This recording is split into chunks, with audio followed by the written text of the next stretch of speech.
নমস্কার বন্ধুরা, আজকে আমি আবার লীলা বইয়ের যে 52টি প্র্যাকটিস সেট আছে সেটির মধ্যে দ্বিতীয় প্র্যাকটিস সেটটি নিয়ে এসেছি। তোমরা এখানে দেখতে পাবে প্র্যাকটিস সেট 2। তাহলে ভিডিওটি শুরু করি। ভিডিওটি যদি ভালো লেগে থাকে তাহলে ভিডিও লাইক করবে এবং সঙ্গে সঙ্গে চ্যানেলটি সাবস্ক্রাইব করে বন্ধুদের সঙ্গে শেয়ার করে দিও। তো তাহলে চলো ভিডিওটি শুরু করি। তাহলে আজকে আমাদের প্রথম কোশ্চেন হবে, তিলপাড়া ব্যারেজ যে নদীর উপর অবস্থিত তা তিলপাড়া ব্যারেজ কোন নদীর উপর অবস্থিত? উত্তর হবে ময়ূরাক্ষী। এটা এখানে যে কানাডার সহায়তায় একটা মেসেঞ্জার ডেমো তৈরি করা হয়েছে, যেটা ঝাড়খণ্ডে অবস্থিত আছে। ভারতীয় সংবিধান অনুযায়ী রাজ্যের বিধানসভাগুলি নির্বাচিত করে।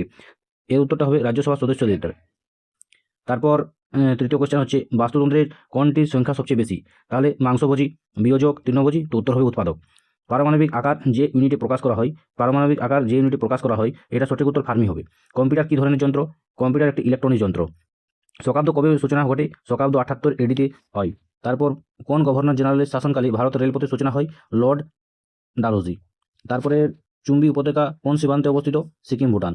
এই চুম্বী উপত্যকা এখানে ভারত, ভুটান এবং তিব্বত এই তিনটি সংযোগস্থল।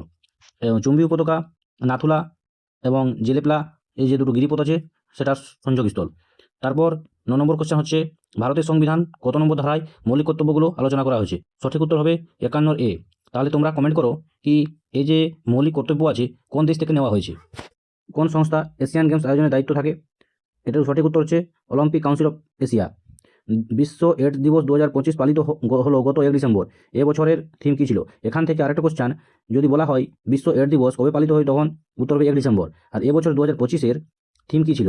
Overcoming disruption, transforming the AIDS response. এর ডি নম্বর সঠিক উত্তর হবে। 12 নম্বর কোশ্চেন হচ্ছে, ডিএনএ ডিঅক্সিরাইবোনিউক্লিক অ্যাসিডের ডাবল হেলিক্স কাঠামো আবিষ্কার করেন কারা?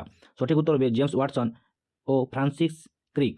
তারপর 13 নম্বর কোশ্চেন, কৃত্রিম বুদ্ধিমত্তা এআই এর কোন ক্ষেত্রটি মানুষের মতো পাঠ্য বা ছবি তৈরি করতে পারে? সঠিক উত্তর জেনারেটিভ এআই। তারপর 14 নম্বর কোশ্চেন, ভারত সরকারের প্রধানমন্ত্রী জনধন যোজনা এর মূল লক্ষ্য কী ছিল? দেশের প্রতিটি পরিবারকে ব্যাংকিং পরিষেবার আওতায় আনা। বাংলার শীতলপাটি কোন জেলার ঐতিহ্যবাহী শিল্প? সঠিক উত্তর কোচবিহার। যৌতুক নিষিদ্ধ আইন কবে পরিণত হয়? তো 1961। যদি যৌতুক নিষিদ্ধ আইন কী হয়? ডৌরি ব্যবস্থা। যেমন বিবাহতে যারা লেনদেন হয় সেটি যেন না হয়, সে আইন যৌতুক নিষিদ্ধ বা ডৌরি বা পণপ্রথা। তারপর পশ্চিমবঙ্গের প্রথম জাতীয় শিক্ষানীতি 2020 মেনে কোন ক্লাস পর্যন্ত বাধ্যতামূলক বাংলা ভাষার উপর জোর দেওয়ার কথা বলা হয়েছে? ক্লাস 5। 2025 সালে ফিফা অনূর্ধ্ব 17 বিশ্বকাপ কোন দেশে অনুষ্ঠিত হলো? এটা সঠিক উত্তর কাতার। সম্প্রতি কোন সংস্থা প্রজেক্ট আরোহণ নামক একটি স্কলারশিপ প্রোগ্রাম চালু করেছে? উত্তর হবে B number national highway authority of India. তারপর 20 নম্বর কোশ্চেন, সম্প্রতি কে বিসিসিআইয়ের অন্তর্বর্তীকালীন প্রেসিডেন্ট হিসাবে নিযুক্ত হয়েছেন? রাজীব শুক্লা। এরপর আমরা ইংরাজিটা করব। ইংরাজির প্রথম কোশ্চেন হচ্ছে, pick out the correct sentence. এটার মধ্যে সঠিক সেন্টেন্স কোনটা সেটা পিক আউট করতে হবে। তাহলে সঠিক কোশ্চেনগুলো, it is raining for 2 hours, it is raining from 2 hours, it has been raining for 2 hours, it is being rained for 2 hours. তো সঠিক উত্তর হবে C, it has been running for 2 hours. তারপরে 22 নম্বর question, choose the correct alternative to fill the in the blanks. We show a, question হচ্ছে we show a days of lion. তো সঠিক উত্তরটা কী হবে? তোমরা যদি জানো তো কমেন্ট বক্সে অবশ্যই কমেন্ট করো। এটি সঠিক উত্তর হবে pride. 23 number question, fill in the blanks with appropriate phrasal verb. The thief dash with my case box. সঠিক উত্তর হবে got away. The thief got away with my case box. তারপর committee dash divide in respect to data. তাহলে সঠিক উত্তর are হবে। 25 number question, choose the correct word to fill in the blank. তাহলে Netaji went out with his usual gait. তারপর 26 number question, his grandfather would read the Gita everyday. তাহলে কোন sentence? Assertive, interrogative, optative না imperative? তো সঠিক উত্তর হবে assertive. 27 number question, choose the correct meaning of the underline. The chairman proceeded to speak in the dignified manner.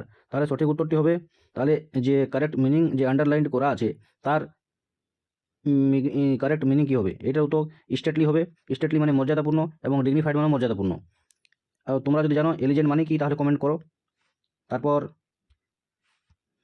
The servant was loyal his master. এর উত্তর হবে 2। The servant was loyal to his antonymy আছে, সেটা হচ্ছে reckless. রেকলেসের সঠিক অ্যান্টোনমি কী হবে? তাহলে এটি হবে কনফিডেন্ট হবে, স্মার্ট হবে, ফ্র্যাঙ্ক হবে না কেয়ারফুল? সঠিক উত্তর careful. The baby is crying the plural number of babies. তাহলে ওয়াই আছে, ওয়াইটা ওয়াই হবে না, ওয়াইয়ের জায়গায় আই, এর সঙ্গে ইএস যোগ হবে, মানে 3 নম্বর উত্তর। তাহলে এটি হলো 10 নম্বরের ইংরাজি এবং জিকে 20 নম্বরের জিকে, মোট 30টি কোশ্চান। বন্ধুরা কেমন লেগেছে অবশ্যই কমেন্ট বক্সে জানাবে। যদি তারপরে অঙ্কগুলো তোমরা চাও তাহলে কমেন্ট বক্সে কমেন্ট করো, এই অঙ্কগুলো আমি করিয়ে দেবো। আজকের ভিডিওটি এখানে শেষ করছি। ভিডিওটি কেমন লেগেছে অবশ্যই জানাবে।